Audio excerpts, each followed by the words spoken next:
नमस्कार, मैं पवन अहलावत सिटीजन में आपका स्वागत करता हूं।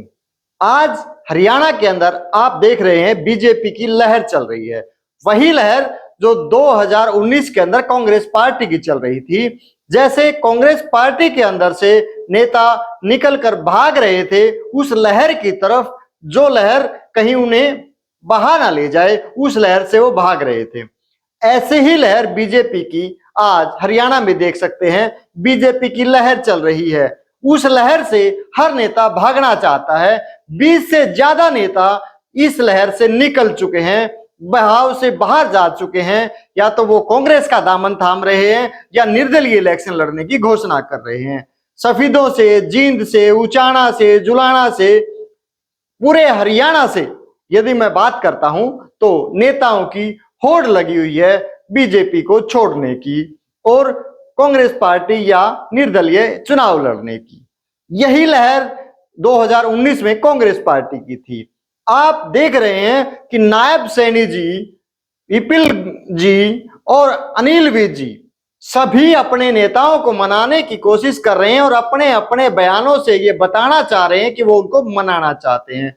जब पूर्व मुख्यमंत्री नायब सैनी जी मनाने पहुंचते हैं तो उनसे नेता जो है हाथ भी नहीं मिलाते।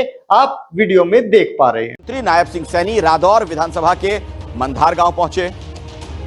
कवायद कर्णदेव कंबोज को मनाने की थी, लेकिन कर्णदेव कंबोज ने मुख्यमंत्री से हाथ तक नहीं मिलाया। आपको बता दें कि हरियाणा में अब तक 20 से ज्यादा नेता इस्तीफा दे चुके हैं। आप देख रहे हैं नाराजगी, इन तस्वीरों से बहुत कुछ जाहिर होता है। नायब सिंह सैनी ने हाथ मिलाने के लिए अपना हाथ आगे बढ़ाया, लेकिन आप देख रहे हैं कि इस तरीके से नमस्कार करते हुए आगे बढ़ गए। उसके बाद बयान देते हैं कि कमल का फूल तो एक ही है, सबको कैसे दें। ऐसे ऐसे बयान आते हैं। अनिल विज जी कहते हैं कि मना लिया जाएगा और विपिल जी कहते हैं नेता तो आते जाते रहते हैं, कभी इस पार्टी में कभी उस पार्टी में। बहुत सीनियर कार्यकर्ता है, हमारी बातचीत हो रही है। देखिए, एक कमल का फूल है, एक व्यक्ति को मिलना है और पार्टी का निर्णय सर्वोपरि होता है। नहीं, उनकी जो ऐसा है कि उनकी जो भी नाराजगी है उनसे सुनकर उनका समाधान किया जाए। ये हर केस में अलग अलग ग्रीवेंसेस हो सकते हैं, इसलिए अलग अलग व्यक्ति से बात करके ही नाराजगी दूर होगी ना।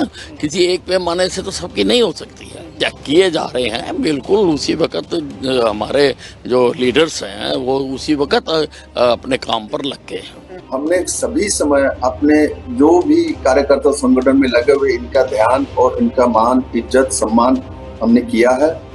देखिए, राजनीति में बहुत कुछ करना पड़ता है, एडजस्टमेंट भी करना पड़ता है। सब लोग हमारे पार्टी में रहेंगे तो हमारे पार्टी से भी तो कुछ लोग आता जाता है, तो स्वाभाविक तौर पे जो दूसरी पार्टी से आया है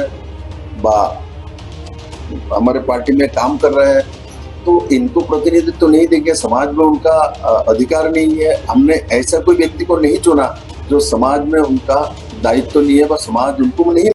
निर्णय आप लोगों को करना है कि अब की बार लहर किसकी, कांग्रेस की या बीजेपी की।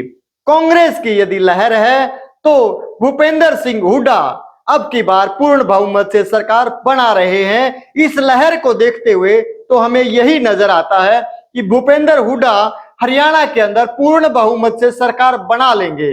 और यदि देखने की दिलचस्प जो बात यह है कि ऊपर हाई कमान ने जो अलग अलग गुट थे उन सब को भी एक कर दिया है। सबसे बड़ी जीत होगी कांग्रेस पार्टी की और इसका यदि जीत का श्रेय यदि जाएगा तो वो सभी नेताओं के ऊपर जाएगा, क्योंकि सभी नेता अब गुटबाजी छोड़ चुके हैं।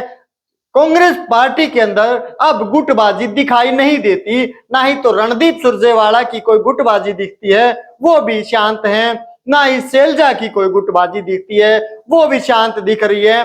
और एक ही चेहरा जो दिखाई दे रहा है वो है भूपेंद्र सिंह हुड्डा।